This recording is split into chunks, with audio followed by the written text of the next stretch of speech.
আমরা কোনো না কোনো মানুষ কোনো না কোনো দিক থেকে ভীষণ অভাবী।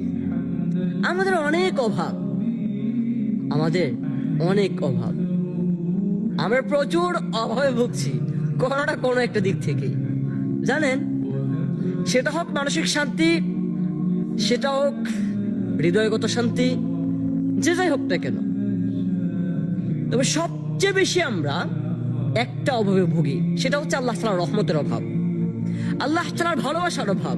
হ্যাঁ, এই পৃথিবীর মানুষ সকল কিছু পেয়ে গেল, আল্লাহ তাআলার ভালোবাসা কিন্তু, হ্যাঁ, আল্লাহ তাআলা ভালোবাসা পায়। আল্লাহ তাআলা বান্দাকে ভালোবাসেন, হ্যাঁ, আল্লাহ তাআলা বান্দাকে ভালোবাসেন।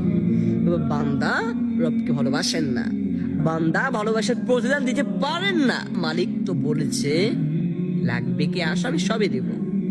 তো যদি আপনি চাওয়ার মতো নাহি চাইতে পারেন, পাবেন বা কিভাবে আপনি বলুন আমায়?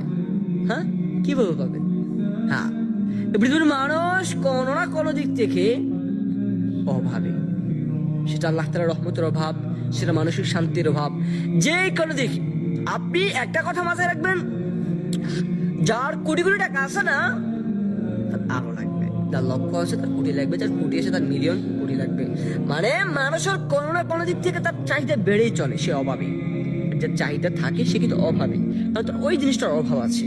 সো আমি বলছি, রবের ভালোবাসায় মগ্ন হয়ে যান, দুনিয়ার আর কোনো কিছুর অভাব থাকবে না। হ্যাঁ।